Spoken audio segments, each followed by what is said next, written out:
If you think things cannot possibly get worse, trust me, they can and they will if we don't make a change in this election.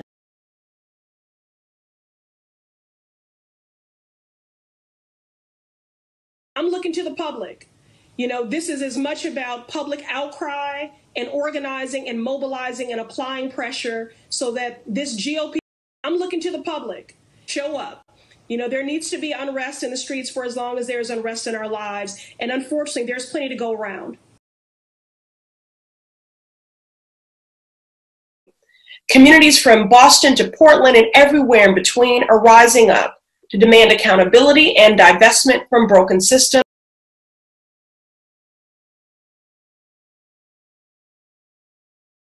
If you think things cannot possibly get worse, trust me, they can and they will. They can and they will if we don't make a change in this election. So we've got to have a massive legal operation. I know the Biden campaign is working on that.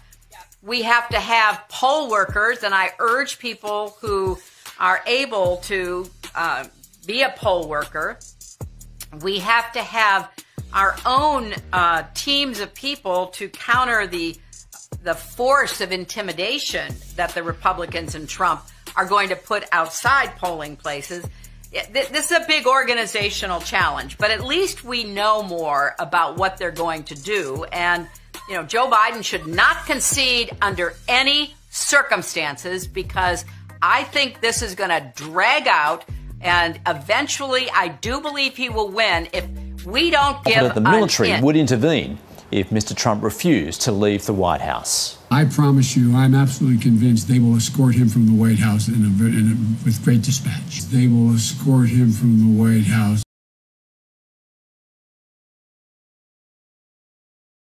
Because we cannot get reelected. We cannot win this reelection. Excuse me, we can only reelect Donald Trump. Because we cannot get reelected. We cannot win this reelection. Excuse me, we can only reelect Donald Trump.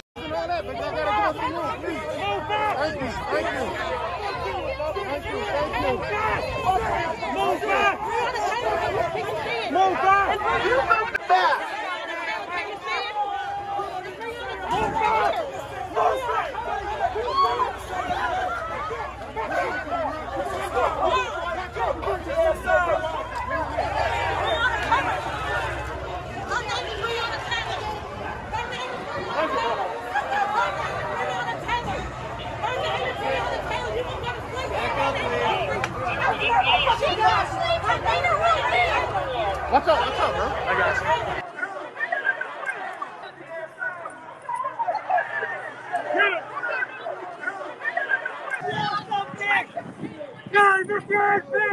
No, keep it back. Oh, they took her shoe. His wife lost her shoe. They just took it, waved it in his face, and then they threw it away. Look. They were yelling threats. They were trying to push the police over to get to me. They were grabbing at us.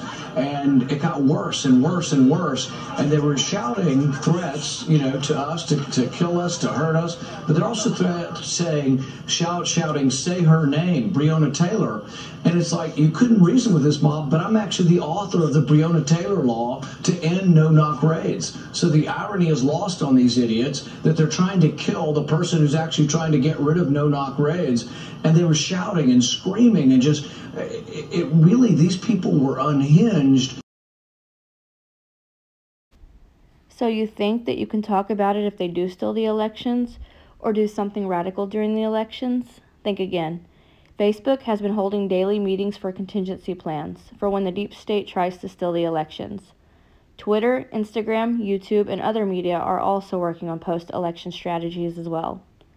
Mainstream media has been promoting a theory, or normalizing you to the idea, that President Trump will not accept the results of the election, but this is most likely because they intend to steal it. They have a plan in place, and that's becoming very, very clear. I mean, that's evident. So let's talk about some of their plans.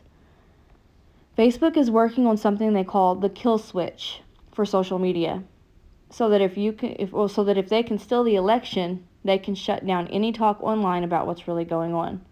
They mentioned that Trump might falsely claim that he won another 4 years and might falsely claim that the Postal Service lost mail-in ballots. Who's to say that they won't lose them?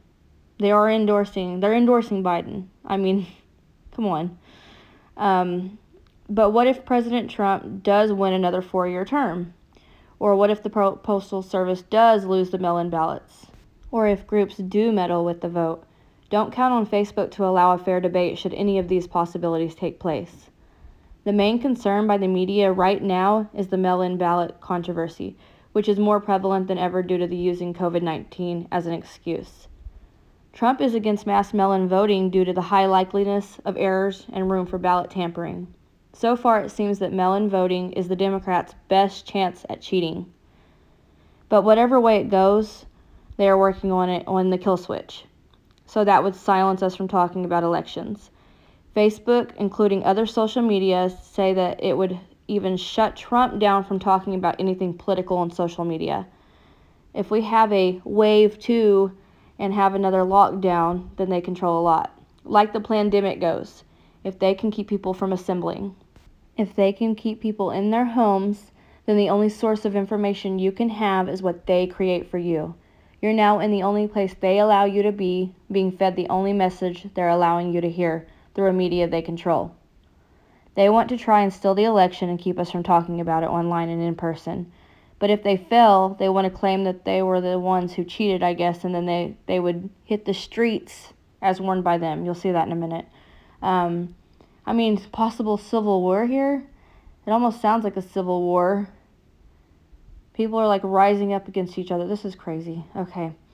The media is engaged in a major psyop against the American people where they frame the president as a sore loser before openly stealing the election from him. This is their plan, and they are making it clear as day. Okay, with the kill switch aside, the USPS even endorsed Biden. On what planet should a union that can endorse presidential candidate be allowed to deliver ballots for a presidential election? And when I said that they will hit the streets, here's what I mean. The left is ready to mobilize. Okay, I'm going to read this.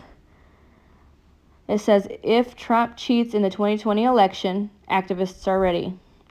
This summer, a bipartisan group of former government officials, political professionals, lawyers, and journalists held a series of what they call war game exercises about how the 2020 election might go wrong.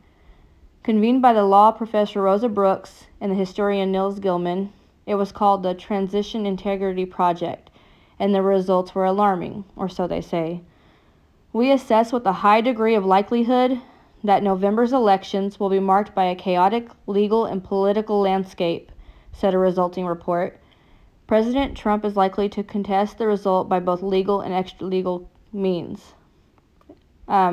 Participants in the Transition Integrity Project played out tactics the president might try if threatened with defeat, or what they consider defeat, including federalizing the National Guard to stop counting of mail-in ballots. In each scenario, the decisions of the Department of Justice, state officials, and the candidates themselves proved pivotal. Progressive organizers are preparing for this eventuality. Okay, so a coalition of progressive groups and other groups are organizing under the rubric project the results to get people into the streets. It's called Protect the Results. That's what they're calling it. Protect the Results. To get people into the streets if Trump tries to cheat in November. Of course, they are trying to normalize that he needs to cheat to win. But anyways, they go on to say, and listen to this carefully coming from many groups. They go on to say, it's a pretty massive effort that's underway, said Rashad Robinson, whom is part of the coalition. Activists all over the country, he said, are really gearing up for this fight. It could be a fight unlike any most living Americans have ever experienced. We have been building grassroots power for the last 3.5 years, said Ezra Levin, one of the co-founders of Indivisible, which helped put the Protect the Results coalition together. But he said, this is something different. This is not just a one-day showing up at a congressional district office or town halls or a march. This is a possibility of a days-long or weeks-long mobilization, so we know we had to start preparing now. They've been preparing for this moment for the last 3.5 years. Do you really think that they are going to let it go that easily? This sounds like a civil war in the making. People out in the streets against each other, and the media is adding fuel to the fire. Oh, and fanning the flames while they're at it. This is Soros-backed and media-fueled. All this chaos, all this violence going on. That's what I mean by that. All this chaos and violence is Soros-backed and media-fueled. Okay, so a lot of what you see on the media and from the radical left is being done to cause unrest, chaos, and division amongst the masses. But either way, something sinister is being set up. Pay attention to their moves and their articles coming out as we near the election time. There is way too many fishy things going on. Oh yeah, and Biden. So Biden says he has 600 lawyers ready to fight with him for the election. Yeah, you heard that correctly. 600 lawyers. I mean, come on. 600? Really? We've covered it. And, okay, so we covered it earlier in the video. But Joe Biden is their puppet. And he says that Trump will try to steal this election. That's his words. He even said if Trump doesn't accept the results, military personnel will be called to escort him out of the White House. You have so many, this is him, this is something he said, you have so many rank and file military personnel saying, well, we're not a military state, this is not who we are. I promise you, I'm absolutely convinced they will escort him from the White House in a dispatch, said Biden. He could be whisked away and made not to talk about it. So if the election is stolen from Trump, he will not be allowed to counter or question the results on the internet. And according to Joe Biden, he may be whisked away physically and not allowed to respond at all. They don't even want to debate against him. This is ridiculous. But you can clearly see their agenda with everything that they have going on, everything they're doing, everything they're saying, everything they're telling each other to do. You see the agenda clear as day. I will admit that presidents are merely puppets and Trump isn't perfect. There are some things he does that I am happy about, and there are some things he does that I highly frown upon. But I'll tell you this, America cannot afford to be under anyone like Biden or Hillary Clinton. While Trump has some faults, he is also the most patriotic American president we've ever had. I could only imagine what America would be like if Hillary Clinton had won or if the deep state takes over. You're talking everything from taking our guns and Second Amendment rights away to full-term abortions. The deep state is sick. Anyways, this is just my opinion. I respect everyone's outlooks and opinions. I'm sending you all love and light in this time of division. I'm speaking up now because I don't know how much longer they will allow us to speak up. There is hardly any freedom of speech left. Censorship is a real threat. Along with censorship comes the erasing of history, which they are doing right now also. The reason they want to erase history is so that future generations won't have any reference material for when it is repeated. Keep that in mind, okay? They are erasing history so that future generations won't have any reference material for when it is repeated. Also keep everything else I said in mind and keep your eyes open. Much love and light to all of you. If you think things cannot possibly get worse, trust me, they can. And they will if we don't make a change in this election. I'm looking to the public. Show up. You know, there needs to be unrest in the streets, and there's plenty to go around. You know, Joe Biden should not concede under any circumstances. You know, Joe Biden should not concede under any circumstances. I promise you, I'm absolutely convinced they will escort him from the White House with great dispatch. They will escort him from the White House.